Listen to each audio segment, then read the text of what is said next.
அனைவருக்கும் வணக்கம்.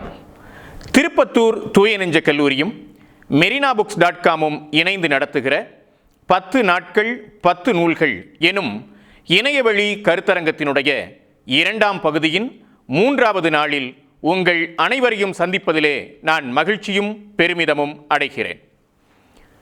நண்பர்களே, இன்றைக்கு நாம் பார்க்க இருக்கக்கூடிய ஆய்வு நூல் மாமல்லபுரம் புலிக்குகையும் கிருஷ்ண மண்டபமும் எனும் அறிஞர் பேராசிரியர் முனைவர் ச. பாலுசாமி அவர்களுடைய ஆய்வு நூல். பேராசிரியர் ச. பாலுசாமி என்கிற பாரதி புத்திரன் சென்னை கிறித்தவ கல்லூரியில் பேராசிரியராக பணியாற்றி பணி நிறைவு செய்தவர். இலக்கியம், ஓவியம், சிற்பம், நாட்டுப்புறவியல் ஆகிய துறைகளில் ஈடுபாடு கொண்டவர். சன்னமான குரலில் கேட்போரை வசீகரிக்கும் வண்ணம் உரையாற்றக்கூடிய திறன் மிகுந்தவர் பேராசிரியர் ச. பாலுசாமி என்கிற பாரதி புத்திரன். பேராசிரியர் ச. பாலுசாமியின் நூல்கள் மாரிக்கால இரவுகள் கவிதை, மிளகு கொடிகள் மொழிபெயர்ப்பு, கொல்லிமலை மக்கள் பாடல்கள் பதிப்பு, தம்பி நான் ஏது செய்வேனடா நேர்காணல், சித்திரமாடம் சூரோவியம் குறித்த தொகுப்பு, அர்ச்சுனன் தபசு மாமல்லபுரத்தின் இமயச் சிற்பம், திருப்புடை மருதூர் ஓவியங்கள் முதலான நூல்களினுடைய ஆசிரியர் பேராசிரியர் பாலுசாமி அவர்கள். மாமல்லபுரம் புலிக்குகையும் கிருஷ்ண மண்டபமும் எனும் இந்த நூலை காலச்சுவடு பதிப்பகம் வெளியிட்டிருக்கிறது. முதற் பதிப்பு 2001ஆம் ஆண்டு. இந்த நூலினுடைய பக்கங்கள் 159 பக்கங்கள். கவிதை உள்ளிட்ட இலக்கிய துறைகளில் இறங்கிய பாரதி புத்திரன் நீந்தி திளைத்து கரையேறி நடந்த பாதை சிற்பம், ஓவியம் என்னும் நுண்கலை பாதை. இலக்கியத்திலிருந்து கலைத்துறை பாதையில் நடந்து போவோர் மீது பொதுநிலை வெளிச்சம் வீழ்வதில்லை. இலக்கியத்துறையிலிருந்து நாடகத்துறையில் பயணப்படும் எனக்கு இது நன்றாக தெரியும். முக்கி நுண்கலைத்துறையில் உழைத்திருப்போம். 25 ஆண்டுகள் அத்துறையிலேயே உழன்றிருப்போம், இழந்திருப்போம், உரமாகியிருப்போம். ஆனால் உள்ளூரை தாண்டி எவருக்கும் தெரியாது. தெரிந்தாலும் பேசுபொருளாக ஆக மாட்டோம். இப்படியான ஒரு பெருஞ்சாபம் இருக்கும் நுண்கலைத்துறையில் அழுத்தமான தாக்கங்களை பதித்தவர் பேராசிரியர் ச. பாலுசாமி அவர்கள். 2-3 ஆண்டுகளுக்கு முன்னால் ஒரு தொலைபேசி அழைப்பு எனக்கு. இளைஞர் ஒருவர் பேசினார். தான் மும்பையில் ஒரு ஆராய்ச்சி நிறுவனத்தில் பழங்குடி மக்கள் குறித்து ஆய்வு செய்வதாகவும் என்னை சந்தித்து உரையாட விரும்புவதாகவும் அவர் தெரிவித்தார். பழங்குடியினர் பற்றி என்னிடம் உரையாட வேண்டுமா, ஏன் என்றேன். ஜவ்வாது மலை பழங்குடிகள் பற்றி ஒரு நாடகம் செய்திருக்கிறீர்கள், ஆகவே உரையாட விரும்புகிறேன் என்றார். பழங்குடி பற்றி ஆய்வு செய்வோர் களத்துக்கு போவார்கள். தனது ஆய்வுக்களம் குறித்த முன்னாய்வுகளை தெரிந்து கொள்ள, தொகுத்து கொள்ள நூலகம் போவார்கள். இவர் ஒரு நாடகக்காரனை பார்க்க விரும்புகிறாரே, வித்தியாசமான ஆய்வாளராக இருக்கிறாரே என்று நினைத்த நான் வாருங்கள் என்றேன். குறிப்பிட்ட நாளில் சென்னையிலிருந்து அந்த இளைஞர் வந்து சேர்ந்தார். எனது அலுவலகத்தில் உரையாடினோம். அந்த இளைஞரை குறித்து விசாரித்தேன். பிறந்து வளர்ந்தது எல்லாம் சென்னை, தற்போது ஆய்வு செய்வது மும்பையில் என்றார். சென்னையில் எங்கு இருக்கிறீர்கள் என்று கேட்டேன். தாம்பரம் என்றார். அப்பா என்ன செய்கிறார் என்று வினவினேன். அப்பா ஒரு கல்லூரி பேராசிரியர் என்றார். அப்படியா, எத்துறை பேராசிரியர் என்று வினவினேன். தமிழ்துறை என்றார். அட நம்மாளு என்று எனக்கு ஒரு குதூகலம் வந்துவிட்டது. எந்த கல்லூரி என்றேன். கிறித்தவ கல்லூரி என்றார் அவர்.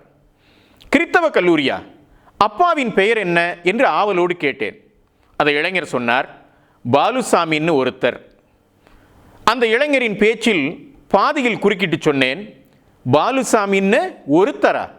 பாலுசாமி சார் பையன்னு சொல்லுங்க தம்பி என்றேன். அசடு வழிந்தார் அந்த தம்பி. இல்லை, அப்பாவை உங்களுக்கு தெரியுமோ என்னவோன்னு என்று இழுத்தார். நான் சொன்னேன், தம்பி, பாலுசாமி சாரை தெரியவில்லை என்றால் நான் ஒழுங்காக தமிழ் படிக்கவில்லை என்று பொருள். நான் ஒழுங்காக தமிழ் படித்தவன் தம்பி என்று சொன்னேன். பாரதி புத்திரன் என்ற பாலுசாமி சாரின் மாரிக்கால இரவுகள் கவிதை தொகுப்பும் மிளகு கொடிகள் கவிதை மொழிபெயர்ப்பையும் முதுகலை படிக்க சென்னை வருவதற்கு முன்னாலேயே படித்திருக்கிறேன் என்றேன். பிறகு அவருடைய ஆக்கங்களை தொடர்ந்து படித்து வருகிறேன் என்று சொன்னேன். நான் ஏன் இந்த நிகழ்வை இங்கு குறிப்பிடுகிறேன் என்றால், நம்முடைய தமிழ் கல்வியினை இப்படியான சில அளவுகோல்களில் அளந்து கொள்ளலாம் என்பதை சொல்லத்தான். மற்றொன்று, வாழ்க்கையை இப்படியாக நுண்கலைத்துறைக்கு அர்ப்பணித்திருக்கும் அறிஞர்களை நாம் எவ்வாறு அறிந்திருக்கிறோம் என்பதை மதிப்பீடு செய்யவும் தான். நண்பர்களே, இந்த புலிக்குகையும் கிருஷ்ண மண்டபமும் என்னும் இந்த ஆய்வு நூலுக்கு அறிஞர் தியோடர் பாஸ்கரன் அவர்களும் சென்னை மண்டலத்தின் இந்திய தொல்லியல் துறையின் மேனாள் கண்காணிப்பாளர் திருமிகு தியாக சத்தியமூர்த்தி அவர்களும் மிகச் சுருக்கமான ஆனால் செறிவான அணிந்துரைகளை வழங்கியிருக்கிறார்கள். இப்போது நூலுக்குள். புலிக்குகை, கிருஷ்ண மண்டபம் என 2 பகுதிகளாக அமைகின்றது இந்த நூல். புலிக்குகை சென்னையின் கிழக்கு கடற்கரை சாலையின் இடதுபுறத்தில் சாளுவன் குப்பம் என்னும் இடத்தில் அமைந்திருக்கிறது. புலிக்குகை தெய்வ உருவங்களின்றி முற்று பெறாத நிலையில் காணப்படுவதும், யாழி தலைகள் சூழ வியத்தகு முறையில் அமைந்து செவ்வக வடிவான மண்டபம் பெற்றிருப்பதும் இப்புலிக்குகை. இந்த புலிக்குகை என்பது என்ன? அறிஞர்கள் பல்வேறு வகையாக இந்த குகையை மதிப்பிட்டிருக்கிறார்கள். அரசனும் மக்களும் கூடி இந்திர விழா நிகழ்த்துவதற்குரியது, அரசன் தங்கியிருந்து விழா காணும் இடம், கொற்றவை கோயில், உற்சவ மண்டபம் அல்லது சங்கீத மண்டபம், ஆடல் மேடை, திறந்த வெளி அரங்கு, இவ்வாறு அறிஞர்கள் புலிக்குகையை குறித்து பலபட சொல்லியிருக்கிறார்கள். புலிக்குகையை குறித்து விரிவாகவும் ஆழமாகவும் நுட்பமாகவும் ஆய்வு செய்து அறிஞர் ச. பாலுசாமி முன்வைப்பது அது ஒரு கூட்டுக்கோவில் என்பதுதான். கூட்டுக்கோவில் என்றால் என்ன? பின்னர் விரிவாக காண்போம். புலிக்குகை ஒரு கூட்டுக்கோயில் என்ற முடிவினை பாலுசாமி அவர்கள் சும்மா முன்வைத்து விடவில்லை. மாறாக பல்வேறு அம்சங்களை கொண்டு கணக்கில் எடுத்துக்கொண்டு பகுத்தாராய்கிறார். பல்லவர் காலத்தினுடைய சமய நிலை, அதன் வெளிப்பாடாக மாமல்லபுர சின்னங்கள் உருவாக்கப்பட்டமை, அவற்றை மரபு சார்ந்த மரபு சாராத சின்னங்கள் என புதிதாக பகுத்து காணல், சிறு சிற்பங்கள் மைனர் ஸ்கல்ப்சர் குறித்து அறிதல் ஆகியவற்றின் அடிப்படையில் அவர் இக்கருத்தை தர்க்கபூர்வமாக விவாதிக்கிறார். தமிழகத்தில் எழுந்த பக்தி இயக்கம் சைவ வைணவ சமயங்களை மக்கள் இயக்கமாக கட்டமைத்தன என்பதை நாம் அறிவோம். முதலாம் மகேந்திரவர்மன் கிபி 600 630 வரை ஆட்சி செய்தவன். முதலாம் மகேந்திரவர்மன் எனும் பல்லவ பேரரசன் சமண சமயத்திலிருந்து சைவ சமயத்திற்கு மாறுகிறான். அதனால் சைவ மதம் அரசின் ஆதரவு பெற்ற மதமாக ஊட்டம் பெறுகிறது. இவ்வாறு சமண பௌத்த மதங்களிலே இருந்து பல மன்னர்கள் சைவ வைணவ சமயத்திற்கு மாற்றப்பட்டார்கள் என்பதே பக்தி இயக்கத்தினுடைய செயல்பாட்டின் கணதியை நமக்கு அடையாளப்படுத்துகிறது. எனக்கு இந்த இடத்தில் கவிஞர் இன்குலாப் அவர்களினுடைய பதிவு ஒன்று நினைவுக்கு வருகிறது. தமிழ்நாட்டில் சில கவிஞர்கள் அடிக்கடி அரசியல் கட்சி மாறிக்கொண்டிருந்தார்கள். வெளிப்படையாகவே பேசலாமே, திமுகவிலிருந்து அதிமுகவுக்கும் அதிமுகவிலிருந்து திமுகவுக்கும் அவர்கள் தாவிக்கொண்டிருந்தார்கள். கவிஞர்கள் இப்படி கட்சி மாறுவதை குறித்து புரட்சி பாவலர் இன்குலாப் அவர்களிடம் பத்திரிகை ஒன்று கருத்து கேட்டது. இன்குலாப் சொன்னார், கவிஞர்களே, ஒரே ஒரு முறை கட்சிகளிடமிருந்து மக்களிடம் மாறுங்களேன் என்றார். இப்படித்தான் மன்னர்கள் மதம் மாறினார்கள். இன்குலாபின் வார்த்தைகளில் சொல்வதானால் இப்படி சொல்ல வேண்டும், மன்னர்களே, மதங்களை மாறுவதை விட்டு கடவுளிடம் மாறுங்களேன். நாம் நமது விஷயத்திற்கு வருவோம். முதலாம் மகேந்திரவர்மனை தொடர்ந்து பிறகு ஆட்சிக்கு வந்த முதலாம் நரசிம்மன், முதலாம் பரமேஸ்வரவர்மன், 2ஆம் நரசிம்மன் எனும் ராஜசிம்மன் ஆகியோர் சிறந்த சைவ வைணவ பற்றாளர்களாக இருந்தார்கள்.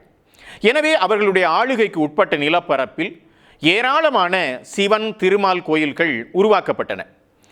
மாமல்லபுரம் கோயில்களுக்கு முதலாம் மகேந்திரனிலிருந்து வரலாற்றை தொடங்கினாலும் ராசசிம்மன் காலத்திலேதான் மாமல்லபுரம் நகரம் அமைக்கப்பட்டது என்கிறார் பாலுசாமி. மாமல்லபுர சின்னங்களை நோக்கும்போது சிவன் தனிப்பெரும் தலைமை பெற்றார் என்பது தெரிய வருகிறது என்கிறார் அறிஞர் பாலுசாமி.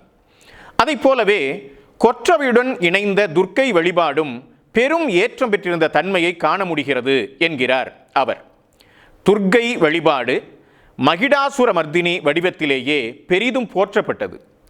இந்தியாவில் வேறு எங்கும் காணப்படாத உமை முருகுடன் இணைந்த சோமாஸ்கந்த மூர்த்தி வடிவம் பெரும் சிறப்பு பெற்றது மாமல்லபுரத்தில்தான் என்கிறார் அறிஞர் பாலுசாமி. வேத கடவுளான இந்திரன் வழிபாடு ஏறக்குறைய இல்லை என்னும் அளவுக்கு இக்காலத்தில் குறைந்து போயிருந்தது என்பதையும் அவர் எடுத்துக்காட்டுகிறார். மாமல்லபுர சின்னங்களை அறிஞர் பாலுசாமி 4 வகைமைகளில் பிரித்து காட்டுகிறார். 1 குடைவரை, 2 ஒற்றை கற்றளி, 3 ஒரு கடவுளுக்கான கோயில், 4 பல தெய்வங்களுக்கான கோயில். இவ்வாறு 4ஆக பகுத்து காட்டுகிறார் பாலுசாமி. புதுமையான கோயில் வடிவங்கள் எனும் தலைப்பில் சில கோயில்களை அடையாளப்படுத்துகிறார் பாலுசாமி. கொற்றவைக்கு எடுக்கப்பட்ட கோயில்கள், சிவனுக்குரிய கோயில்கள், புலிகுகை என இந்த புதுமையான கோயில்கள் என 3 வகைமையை அவர் அடையாளப்படுத்துகிறார். திரௌபதி ரதம், கடற்கரை கொற்றவை கோயில், சிம்ம கோயில் ஆகியவை புதுமையான வடிவில் உருவாக்கப்பட்ட கொற்றவை கோயில்கள் என்கிறார். திரௌபதி ரதத்தின் அமைப்பை அறிஞர் பாலுசாமி விரிவாக எடுத்து காட்டுகிறார்.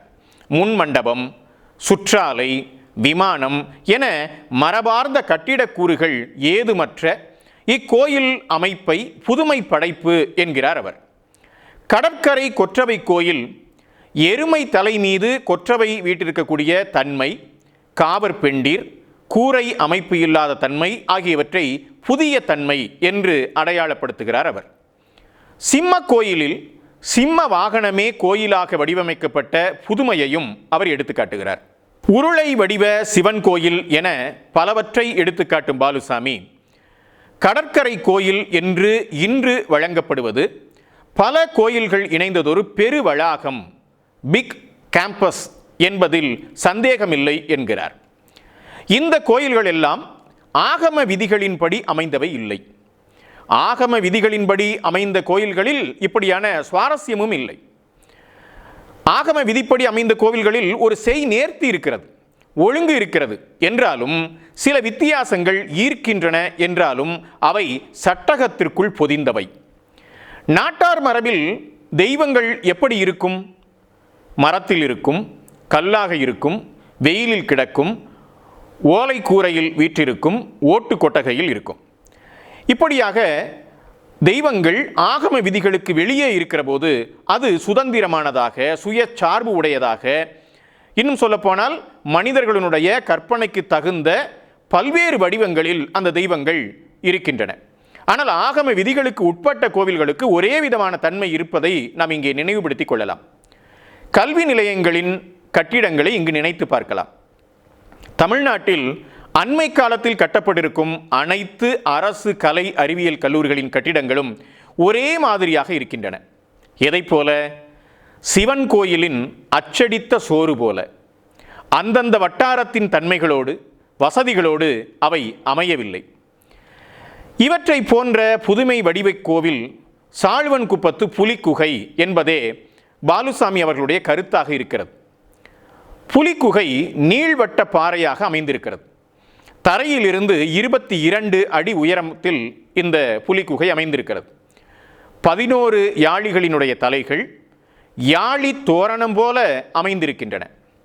சிற்பங்களின் செய்முறையை பார்க்கிற போது பாறையின் உச்சியிலிருந்து கீழாக செதுக்கி வந்திருக்கிறார்கள் என கருதலாம் என்கிறார் அறிஞர் பாலுசாமி அவர்கள். புலிக்குகை பாறையின் தென்புறம் உள்ள பாறையில் கிழக்கு முகமாக சிம்ம கோயில் வடிவமைக்கப்பட்டிருக்கிறது. கருவறைக்கு வெளியே 2 அடியவர்கள் வடிக்கப்பட்டிருக்கிறார்கள். இடப்புறம் உள்ளவர் வலக்காலினை வீரமண்டியாக ஊன்றி இடது கையால் குடிமியை பற்றி வலது கையில் உள்ள வாளால் தன் தலையை தானே அறிந்து பலி கொடுப்பதாக சிற்பம் இருக்கிறது. புலிக்குகையில் யானைகள் செதுக்கப்பட்டிருக்கின்றன. யானைகளின் மீது இருக்கக்கூடிய தெய்வ வடிவங்களினுடைய உரு தெளிவாக தெரியவில்லை. யானை வாகனம் கொண்ட தெய்வங்கள் எவை? இந்திரன், இந்திராணி, சிவன், உமை, திருமால், திருமகள், முருகன், ஐயனார் ஆகிய தெய்வங்களுக்கு யானை வாகனம் உண்டு என்று சொல்லுவார்கள்.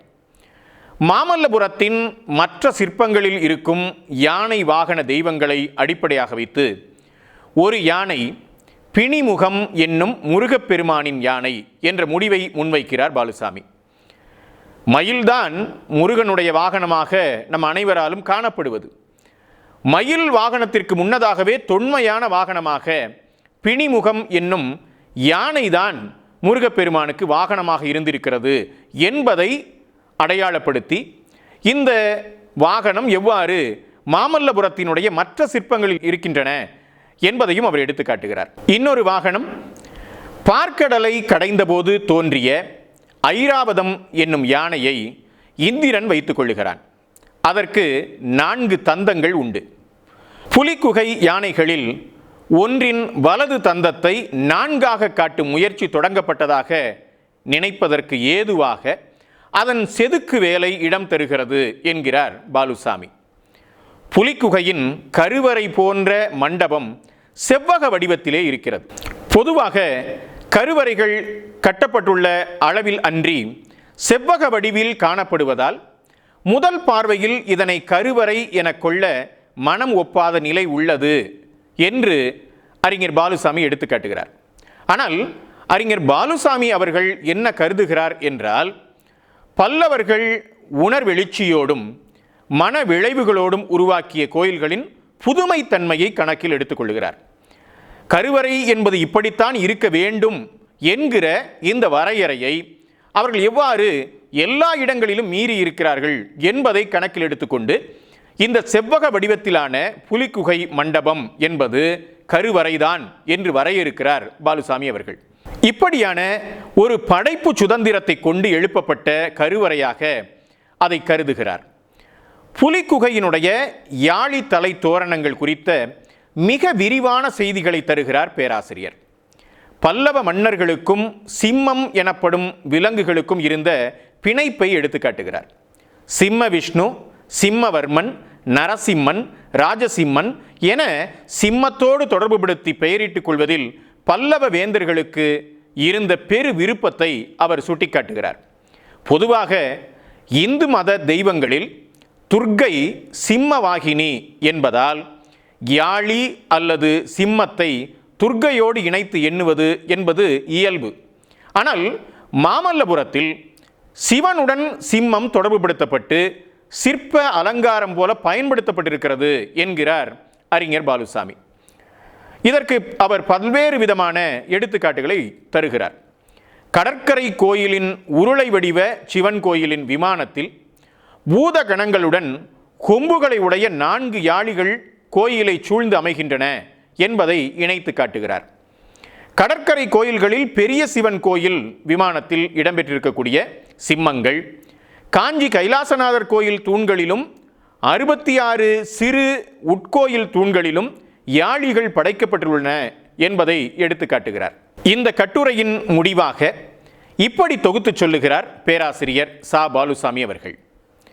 கடற்கரை சிவன் கோயிலில் உள்ள யானை மீதமர்ந்த முருகன், இந்திரன் வடிவங்கள் இங்கும் காட்டப்பெற்றிருப்பதாலும், கடற்கரை மணல்வெளியில் உள்ள சிறு யாழி கோயிலில் கொற்றவையன்றி ஆணுருவே காட்டப்பட்டிருப்பதாலும், சிவனை முதன்மையாக கொண்டு பரிவார தெய்வங்களாக முருகனும் இந்திரனும் இருக்க கொற்றவைக்கும் சிம்மக்கோயில் உள்ள பான்மை கடற்கரை கோயிலிலும் உள்ளதாலும், திருமாலும் நான்முகனும் போற்றும் சிவனை சோமாஸ்கந்த வடிவில் முதலாகவும், முருகனையும் இந்திரனையும் பரிவார தெய்வங்களாகவும், கொற்றவையின் சிம்மக்கோயிலை இணைப்பு கோயிலாகவும் பெற்ற சிவன் கொற்றவை கூட்டு கோயிலே புலிக்குகை என கருத வேண்டியுள்ளது என்கிறார் பேராசிரியர் பாலுசாமி.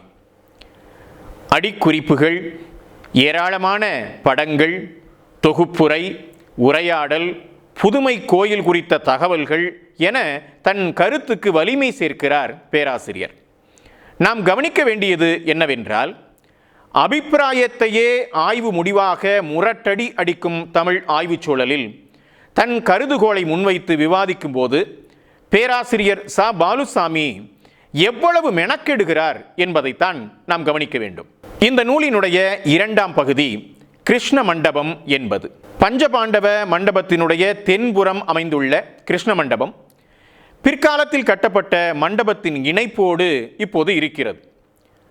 இந்திரனது சினத்தால் பொழிவிக்கப்பட்ட மலையிலிருந்து கண்ணன் கோவர்த்தன மலையை உயர்த்தி ஆயர்களையும் ஆணிரைகளையும் பிற விலங்குகளையும் காத்த நிகழ்ச்சி புடைப்பு சிற்பமாக சித்தரிக்கப்பட்டிருக்கிறது. கோவர்த்தன மலையை தாங்கி நிற்கக்கூடிய இந்த நிகழ்வு எதை குறிக்கிறது? யாதவர்கள் இந்திரனை வழிபடக்கூடியவர்கள். சிறுவனாகிய கிருஷ்ணன் கேட்கிறான், ஏன் இந்திரனை வழிபடுகிறீர்கள்? ஆண்டுதோறும் இந்திரனை வழிபட்டு ஏன் பலி பொருட்களை அவனுக்கு படைக்கிறீர்கள்? யாதவர்கள் சொல்லுகிறார்கள், மழை அவசியமானது. நாம் பசுக்களை சார்ந்திருப்பவர்கள். பசுக்களுக்கு புல் அவசியமானது. புல் வளர வேண்டுமானால் மழை வேண்டும். எனவே மழை தெய்வமாகிய இந்திரனை நாம் வழிபடுகிறோம், அவனுக்கு பலி பொருட்கள் தருகிறோம் என்கிறார்கள் யாதவர் குலத்து பெரியவர்கள். கிருஷ்ணன் கேட்கிறான், நமக்கு பசுதானே தெய்வம், பசுக்களுக்கு இடமளிக்கக்கூடிய இந்த கோவர்த்தன மலைதானே நம்முடைய தெய்வம், ஏன் இந்திரனை அனாவசியமாக வணங்க வேண்டும்? இந்திரனுக்கு ஏன் தேவையில்லாமல் பலி பொருட்களை கொடுக்க வேண்டும் என்று கேட்கிறான் கிருஷ்ணன். பெரியவர்கள் இந்த தர்க்கத்தை புரிந்து கொள்கிறார்கள். கிருஷ்ணனுடைய தர்க்கத்தின் நியாயத்தை உள்வாங்கிக் கொள்கிறார்கள். எனவே அந்த ஆண்டு அவர்கள் இந்திரனுக்கு பலி கொடுக்கவில்லை, அவனை வணங்கவில்லை. இந்திரனுக்கு கோபம் வருகிறது. எனவே கடுமையான மழையினை பொழிந்து அந்த நாட்டையே மூழ்கடிக்கிறான். கிருஷ்ணர் பார்க்கிறார், கோவர்த்தன மலை என்கிற மலையினை தன்னுடைய ஒற்றை கையால் ஏந்தி ஒற்றை விரலால் தாங்கி பிடித்து கொண்டு கோவலர் குடியிலே இருக்கக்கூடிய யாதவர்களையும் அவர்கள் குலத்து பெண்களையும் முதியவர்களையும் குழந்தைகளையும் கொண்டு வந்து அந்த மலைக்கு கீழே அடைக்கலம் தருகிறான். மனிதர்கள் மட்டுமல்ல, கோவலர்களினுடைய பசுக்களும் காளைகளும் இன்ன பிற விலங்குகளும் எல்லாமே வந்து அந்த மலையின் கீழே அடைக்கலமாகி இருக்கின்றன.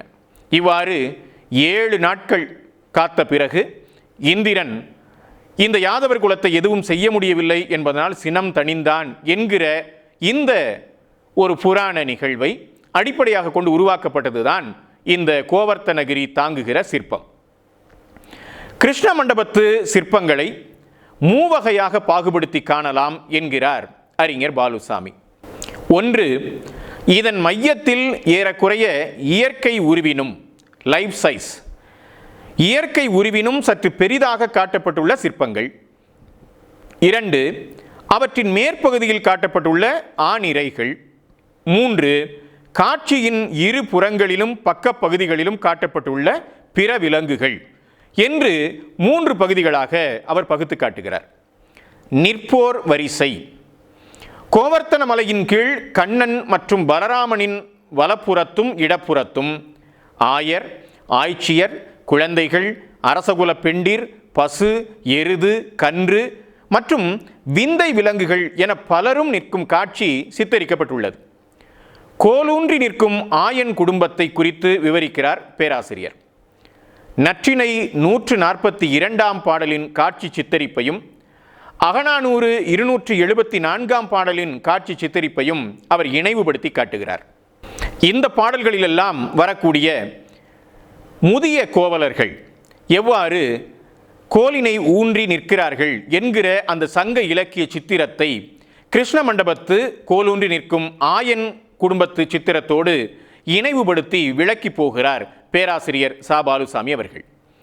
குன்றம் ஏந்திய கண்ணனின் குடும்பம், கண்ணனும் நப்பின்னையும் கோபியும் நிற்கும் சித்திரம், பலராமனும் இடையனும் கோபியும் நிற்கும் காட்சி என பலவாறாக காட்சிகளை விளக்கிக் கொண்டே போகிறார் பேராசிரியர் பாலுசாமி.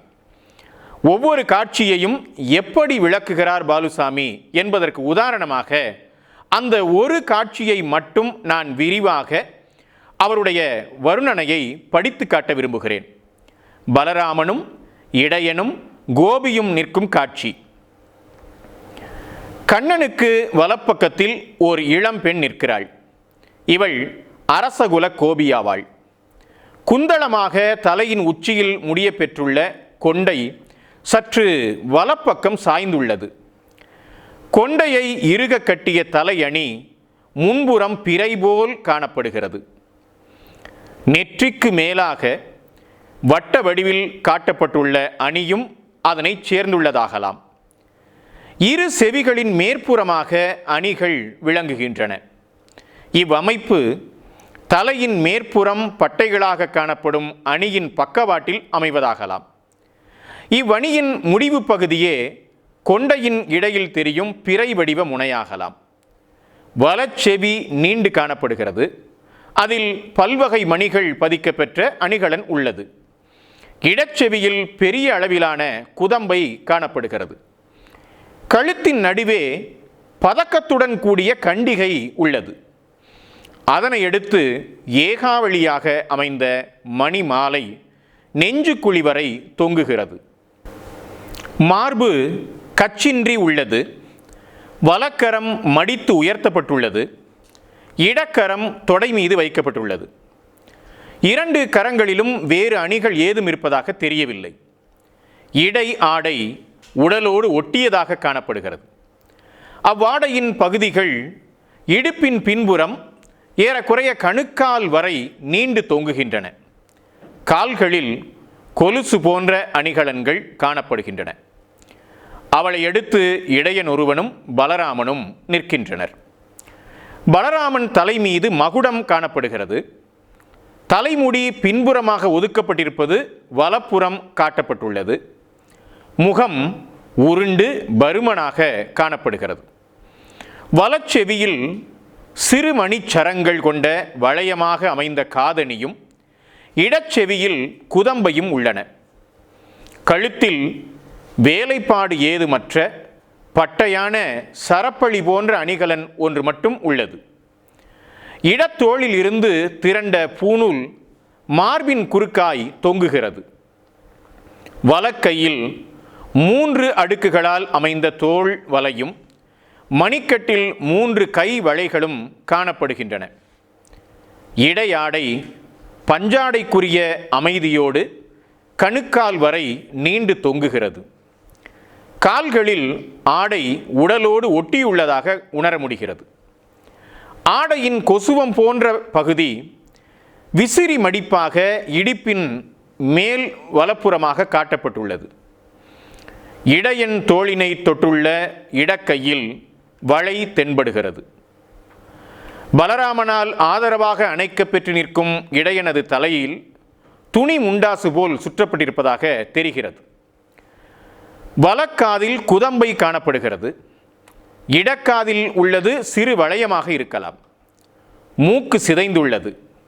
கத்தரிக்கப்பட்ட அடர்ந்த மீசையும் தாடியும் காணப்படுகின்றன. கழுத்து அணி ஏதுமில்லை. மிகுந்த பணிவுடன் கைகளை மார்பின் குறுக்காக கட்டியுள்ளான். தரையில் ஊன்றிய கோடரியின் மேல் நுனியை வலக்கையில் பற்றியுள்ளான். இடையில் உள்ள வேட்டி தொடை வரை காணப்படுகிறது. ஆடையின் மடிப்புகளும் மடிப்புகளுடன் தொங்கும் நுனியும் காட்டப்பட்டுள்ளன. நண்பர்களே, இதுதான் இந்த சிற்ப தொகுதியில் ஒரு இடம் பற்றி பேராசிரியர் வர்ணிக்கக்கூடிய தன்மை. இதே போன்ற விவரணைகளோடு தான் அவர் ஒட்டுமொத்த சிற்ப தொகுதியையும் வர்ணிக்கிறார். இந்த சிற்ப தொகுதியை குறித்த வருணனைக்கு மட்டுமே அவர் எடுத்துக்கொண்டுள்ள 100 பக்கங்கள் ஏறத்தாழ 25 பக்கங்களில் பேராசிரியர் ச. பாலுசாமி இந்த சிற்பங்களை சிறு சிறு பகுதிகளாக பிரித்து வருணித்து கொண்டே போகிறார். இது மட்டுமல்லாமல் ஒவ்வொரு பகுதியாக அவர் வர்ணிக்கிறார்.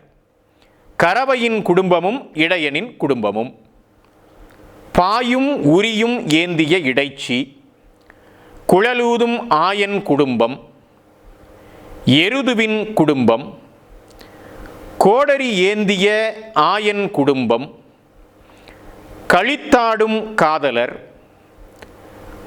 ஆணிரைகள், சிங்கங்களும் விந்தை விலங்குகளும் என ஒரு நீள் சிற்பத் தொகுதியின் பல்வேறு அம்சங்களை பேராசிரியர் ச. பாலுசாமி அவர்கள் பகுதி பகுதியாக விளக்கிக் கொண்டே போகிறார். அவர் விவரிப்பதை இந்த நூலிலே படிக்கக்கூடிய நீங்கள் பாலுசாமி சார் விரலை நீட்டி சுட்டிக்காட்டுவதை கண்ணால் பார்ப்பீர்கள். நீங்கள் இந்த புத்தகத்தை படித்துக்கொண்டே போகும்போது பாலுசாமி சாரினுடைய விரல் நுனி உங்களுக்கு தெரியும். நீங்கள் பாலுசாமி சாரை பார்த்திருக்க வேண்டியதில்லை, அறிந்திருக்க வேண்டியதில்லை. ஆனால் அவருடைய ஆட்காட்டி விரலின் நுனியை நீங்கள் இந்த பகுதியை படிக்கும்போது காண முடியும் நண்பர்களே. அதிலும் பாலுசாமி சாரின் மெல்லிய குரல் உங்களுக்கு கேட்கும். பாலுசாமி சார் பேசும்போது தமிழ் இவ்வளவு மென்மையானதா என்று தோன்றும். மொழிதான், அதை கையாளுபவன் தான் அதற்கு நிறமூட்டி விடுகிறான், குணமூட்டி விடுகிறான், மனமூட்டி விடுகிறான். ஒரு சிற்பத்தை எப்படி பார்க்க வேண்டும் என்பதற்கு இதுதான் முன்மாதிரி. புதுக்கோட்டை திருச்சி நெடுஞ்சாலையில் பயணிக்கும் ஒவ்வொரு முறையும் எனது வாகனம் சித்தன்னவாசல் நோக்கி திரும்பிவிடும். 100 தடவைகளுக்கும் மேலே நான் சித்தன்னவாசல் போயிருக்கிறேன். கடைசி தடவை போகும்போது ஒரு நிகழ்வு, அதை உங்களோடு பகிர்ந்து கொள்கிறேன். இந்திய தொல்லியல் துறை வழங்கிய 2 ரூபாய் நுழைவுச்சீட்டை பெற்றுக்கொண்டு போய் ஓவிய மண்டபத்தின் திண்ணையில் அமர்ந்து குகையின் மேற்கூரை ஓவிய தொகுதியை அண்ணாந்து பார்த்து கொண்டிருந்தேன். பலர் வந்து போய்க் கொண்டிருந்தார்கள். ஒருத்தன் வேகென்று வந்தான். அவனுக்கு வியர்த்திருந்தது. உள்ளே நுழைந்தவன் மண்டபத்தை ஒரு சுற்று சுற்றினான். நான் அண்ணாந்து பார்த்தபடி இருப்பதை பார்த்து அவனும் அண்ணாந்து பார்த்தான். பிறகு என்னிடம் கேட்டான், அவ்வளவுதானா? நான் திகைத்தேன். பதிலுக்கு கேட்டேன், எவ்வளவுதானா? அவன் முறைப்புடன் என்னிடம் கேட்டான், இதுக்கு போயா 2 ரூபாய் வாங்கினானுங்க? இந்திய தொல்லியல் துறையை தென்னகத்து வசவு வார்த்தை ஒன்றில் தூஷித்தான். அந்த தூஷனை தொல்லியல் துறைக்கா, ஓவிய தொகுதிக்கா, ஓவியத்தை வரைந்த சமண முனிவர்களுக்கா, அல்லது ரொம்ப நேரமாய் அந்த ஓவியத்தை அண்ணாந்து பார்த்து கொண்டிருக்கிறேனே எனக்கா என்பது சத்தியமாக எனக்கு புரியவில்லை. அந்த 2 ரூபாய் பார்ட்டி விறுவிரென்று வெளியேறி போய்விட்டான். நம் ஊரில் நுண்கலைகளுக்கு அவ்வளவுதான் மதிப்பு. மாமல்லபுரத்தில் சந்தித்த ஒரு பிரெஞ்சு இளைஞனை குறித்து எழுத்தாளர் எஸ். ராமகிருஷ்ணன் ஒரு இடத்தில் எழுதியிருந்தார். அர்ச்சுனன் தபசு சிற்பங்களை வேடிக்கை பார்த்து கொண்டிருந்த ஒரு பிரெஞ்சு இளைஞனை சந்தித்தார் எஸ்ரா. அவனோடு பேச்சு கொடுக்கிறார். அந்த இளைஞன் சிற்பங்களை வியந்து பார்த்து கொண்டிருக்கிறான். அவனிடம் பேச்சு கொடுத்த போது அந்த மாமல்லபுரத்து சிற்பங்களை குறித்து வியந்து பேசுகிறான். பேச்சில் தெரிந்து கொள்ளுகிறார் எஸ்ரா, அந்த இளைஞன் மாமல்லபுரம் சிற்பங்களை பார்ப்பதற்காக 3 மாதங்களாக தங்கியிருக்கிறான் மாமல்லபுரத்தில் என்று. முழுவதுமாக பார்த்து முடிக்க 6 மாதங்களும் போதாது என்று குறைப்பட்டு கொண்டானாம் அந்த இளைஞன். அந்த தேசம் வளர்த்தெடுத்துள்ள கலை இலக்கிய ஈடுபாடு அப்படி, நமக்கு வாய்த்தது இப்படி. என்ன செய்ய? நண்பர்களே, விவரணைகள் மட்டுமல்ல, பேராசிரியர் பாலுசாமியின் நுட்பமான அவதானிப்புகளையும் நாம் ரசிக்க முடிகிறது. குழலூதி நிற்கும் ஆயன் சிற்பத்தை மிக விரிவாக விளக்குகிறார் பேராசிரியர் பாலுசாமி. குழலின் மீது ஆயன் வைத்திருக்கும் விரல்களின் நிலை கொண்டு அவன் என்ன பண்ணினை இசைக்கிறான் என்று எடுத்து காட்டுகிறார். அறிஞர் பாலுசாமி இப்படி சொல்லுகிறார், இதில் முதல் 5 துளைகள் மூடப்பட்டுள்ளன. 6வது துளை முழுவதுமாக திறக்கப்பட்டுள்ளது. 7வது மூடப்பட்டுள்ளது. 8வது திறந்துள்ளது. இந்நிலையில் பிடிக்கக்கூடிய சுரம் பஞ்சமத்தை ஒட்டியுள்ள பிரதிமத்திமம் என்று அறியலாம். இது பஞ்சமத்தை ஒட்டி அதனோடு இணையும் முறையில் இணைந்தும் இணையாமலும் அசைவதன் மூலம் அழகு பெறக்கூடியது என்று அந்த குழல் ஓவியத்தை விவரிக்கிறார். குழல் சிற்பத்தை விவரிக்கிறார். அதனோடு மட்டும் அவர் நிறுத்தவில்லை. சிற்பத் தொகுதியில் உணர் ஒழுங்கோடு அந்த இசையை இணைவுபடுத்துகிறார். இதுதான் பாலுசாமி அவர்களுடைய தனிச்சிறப்பு என்று நான் கருதுகிறேன். பாலுசாமி இப்படி எடுத்து காட்டுகிறார். பொதுவாக பிரதிமத்திமம் அமைதியையும் ஆற்றொழுக்கு போன்ற இயக்கத்தையும் காட்டும் சுரமாகும். இது இந்த சிற்பத்தில் உள்ள அமைதியான பாதுகாக்கப்பட்ட உயிர்களின் நிலையை பிரதிபலிப்பதாகவும் கொள்ளலாம் என்கிறார் பேராசிரியர் சா பாலுசாமி. நண்பர்களே, வர்ணிப்பதோடு மட்டும் நிறுத்தவில்லை அறிஞர் பாலுசாமி அவர்கள். மதிப்பீடு என்ற தலைப்பில் மறுபடியும் சிற்பத் தொகுதிக்கு அழைத்து செல்லுகிறார். இந்த சிற்பத் தொகுதி பாதுகாப்பு என்கிற தன்மையில் எவ்வாறு அமைந்திருக்கிறது என்று ஒரு முறை இடமிருந்து வலமாக நம்மை அழைத்து செல்லுகிறார். அன்பு என்கிற பொருண்மையில் எவ்வாறு இந்த சிற்பங்கள் அமைந்திருக்கின்றன என்பதை வலமிருந்து இடமாக நம்மை மீண்டும் அழைத்து வருகிறார். மன நிறைவு என்பது எவ்வாறு இந்த சிற்பத் தொகுதி முழுவதும் இருக்கிறது என்பதை மறுபடியும் ஒரு முறை சுட்டி காட்டுகிறார். குடும்ப உறவு எவ்வாறு பிணைக்கப்பட்டுள்ளது என்பதை மற்றும் ஒரு முறை சுட்டி காட்டுகிறார். இப்படியான அடிப்படைகள் எவ்வாறு இந்த சிற்பங்களில் இருக்கின்றன என்பதை மிக விரிவாக எடுத்து காட்டுகிறார் அறிஞர் பாலுசாமி அவர்கள். உள்ளடக்கம், சிற்பத்தின் கூறுகள், ஒத்திசைவு காம்போசிஷன், சமச்சீர் பேலன்ஸ், ஆடை அணிகலன் என விளக்கும் பேராசிரியர் இச்சிற்பம் இயங்கு சிற்பமாக இருக்கிறது என்கிறார். இயங்கு சிற்பம் என்பதை, இந்த இயங்குதல் என்பதை நாம் அனிமேஷன் என்கிறோம். ஒரு அனிமேஷன் சிற்பமாக இந்த சிற்பம் இருக்கிறது என்பதை அவர் எடுத்து காட்டுகிறார். எப்படி இது இயங்கு சிற்பம்? குகையினுடைய மேற்பரப்பிலே நீர் வந்து வழியும்படி எவ்வாறு சிற்பிகள் வடித்துள்ளனர் என்று குறிப்பிட்டு விளக்குகிறார். மழை பெய்கிறது, பாறைகளில் நீர் வழிந்து ஓடி வருகிறது. அப்படி ஓடி வரக்கூடிய நீர் இந்த பாறைக்கு மேலாக, கிருஷ்ண மண்டபத்திற்கு மேலாக வந்து இந்த சிற்பத் தொகுதியை சுற்றி எவ்வாறு வீழும்படி வைக்கப்பட்டிருக்கிறது என்பதை அவர் எடுத்து காட்டுகிறார். கற்பனை செய்து பார்த்தில் இந்த சிற்பத் தொகுதிக்கு உள்ளே நின்று இந்த சிற்பங்களை ரசிக்கக்கூடிய ஒருவர் கிருஷ்ணன் காலத்திற்கே போய்விடுவார்.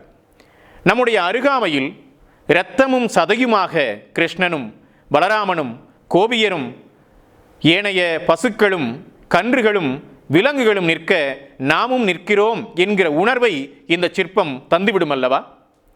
இப்படி அந்த சிற்பம் இயங்கு சிற்பமாக இருக்கிறது என்பதை எடுத்துக்காட்டக்கூடிய அறிஞர் சா பாலுசாமி அவர்கள் இதை விவரித்து கொண்டு போகிற முறையிலே ஒரு ரசிகனாக ஆகிவிடுகிறார். ஒரு ஆய்வாளன் ரசிகனாக மாறக்கூடிய இடம் இதுதான் என்று நான் கருதுகிறேன். நம்மில் பலருக்கு இது வாய்ப்பதில்லை. சங்க கவிதையை நாம் இலக்கியமாக ருசித்திருக்கிறோமா? திருவள்ளுவரை, இளங்கோவை, கம்பனை, பாரதியை, இன்குலாபை நாம் இப்படி ரசித்திருக்கிறோமா? ரசனை உணர்வை இன்னும் தக்க வைத்து கொண்டிருப்பவர்கள் பாக்கியவான்கள், ஆசீர்வதிக்கப்பட்டவர்கள். இன்னும் பல நிலைகளிலும் பேராசிரியர் பாலுசாமி விளக்கி கொண்டு போகிறார். இப்படி இந்த நூல் முழுவதும் விளக்கி கொண்டு போகும் பேராசிரியர் பாலுசாமி அவர்கள் அறிஞர் சி சிவராமமூர்த்தி அவர்களின் ஒரு கருத்தை மேற்கோள் காட்டி இக்கட்டுரையை முடிக்கிறார். மேற்கோள் இதுதான்: கோவர்த்தன காட்சியை குறிக்கும் இந்திய சிற்பங்களில் இதுவே உன்னதமானதாகும். எல்லோராவில் வடிக்கப்பட்டிருக்கும் இக்காட்சியை குறிக்கும் சிற்பம் கூட இதன் அருகில் வர முடியாது என்கிறார் அறிஞர் சி சிவராமமூர்த்தி. கோவர்த்தனகிரி சிற்பம், இந்த நிகழ்வு இந்தியாவினுடைய பல்வேறு பகுதிகளில் வரையப்பட்டிருக்கின்றன, சிற்பமாக செதுக்கப்பட்டிருக்கின்றன. ஆனால் எல்லோராவினுடைய சிற்பங்களை நாம் வியந்து பேசிக் கொண்டிருக்கிறோம். எல்லோராவிலும் இப்படிப்பட்ட ஒரு சிற்பம் இருக்கிறது. ஆனால் எல்லோராவினுடைய இந்த கோவர்த்தன காட்சி சிற்பம் மாமல்லபுரத்து கிருஷ்ண மண்டபத்து சிற்பத்திற்கு அருகில் கூட வர முடியாது என்கிறார் சிவராமமூர்த்தி. கிருஷ்ண மண்டபத்து சிற்பம் எவ்வாறு இயங்கும் சிற்பமாக இருக்கிறது என்பதை எடுத்துக்காட்டி தனது தொகுப்புரையை நிறைவு செய்கிறார் பேராசிரியர். கோவர்த்தன நிகழ்வு பற்றிய விளக்கம், கிருஷ்ண மண்டபத்தின் வரைபடம், திருக்குறுங்குடி கோவர்த்தன காட்சி விவரங்கள், கடல் மல்லையின் கண்ணன் சிற்பங்கள் என பல்வேறு அம்சங்களை இந்த நூலிலே பிற்சேர்க்கையாக தந்து விளக்கிச் செல்லுகிறார் பேராசிரியர் பாலுசாமி. கோவர்த்தன நிகழ்வு பற்றிய விளக்கம் என்பதில் எவ்வாறு புராணங்களில், இதிகாசங்களில் கோவர்த்தனகிரி நிகழ்வு சித்தரிக்கப்பட்டிருக்கிறது என்பதை மிக அழகாக விளக்குகிறார். அதைப்போல கிருஷ்ண மண்டபத்தினுடைய வரைபடம், அது மாமல்லபுரத்தினுடைய எந்த இடத்திலே இருக்கிறது, அந்த மண்டபம் எவ்வாறு அமைந்திருக்கிறது, பிற்காலத்திலே எவ்வாறு அந்த குகைக்கு முன்னதாக மண்டபம் எழுப்பப்பட்டிருக்கிறது என்பதையெல்லாம் அவர் வரைபடமாகவும் தருகிறார். அதை போலவே இந்த கோவர்த்தனகிரி நிகழ்வு திருக்குறுங்குடி கோவிலிலே எவ்வாறு சிற்பமாக செதுக்கப்பட்டிருக்கிறது என்பதையும் விளக்கி அந்த படத்தையும் அவர் தருகிறார். அதை போல கடல் மல்லை, கடற்கரை மாமல்லையினுடைய கண்ணன் சிற்பங்களை குறித்தும் அவர் விளக்கிச் செல்லுகிறார். நண்பர்களே, புலிக்குகையின் 3 தோற்றங்களில் அமைந்த பெரும் படங்களை ஒரே பெரிய சுவரொட்டியாக்கி இந்நூலினுடைய இறுதியிலே மடித்து தந்துள்ளார் பேராசிரியர். இந்நூலில் அப்படியான ஒரு பெரிய போஸ்டர் இணைத்து தரப்பட்டிருக்கிறது, இணைப்பாக தரப்பட்டிருக்கிறது. அதை நாம் பார்க்கிற போது புலிக்குகையை இன்னும் நெருக்கமாக, நேரடியாக பார்ப்பதை போன்ற ஒரு உணர்வினை நாம் பெற முடியும். அவ்வாறான ஒரு சிறப்பு இந்நூலுக்கு தரப்பட்டிருக்கிறது என்பதை நான் இங்கே சுட்டிக்காட்ட விரும்புகிறேன். நண்பர்களே, பாலுசாமி சாரோடு போய் அவர் விளக்கி சொல்ல சொல்ல கிருஷ்ண மண்டபத்து சிற்பங்களை பார்க்க வேண்டும் என்ற ஏக்கம் எனக்கு பிறக்கிறது. அப்படியான ஒரு ஏற்பாட்டை பாலுசாமி சாரின் முதன்மை மாணவர் முனைவர் ப. ரவிக்குமார் அவர்களுடைய முன்னெடுப்பில் அவசியம் செய்வோம். நீங்களும் வாருங்களேன். நன்றி.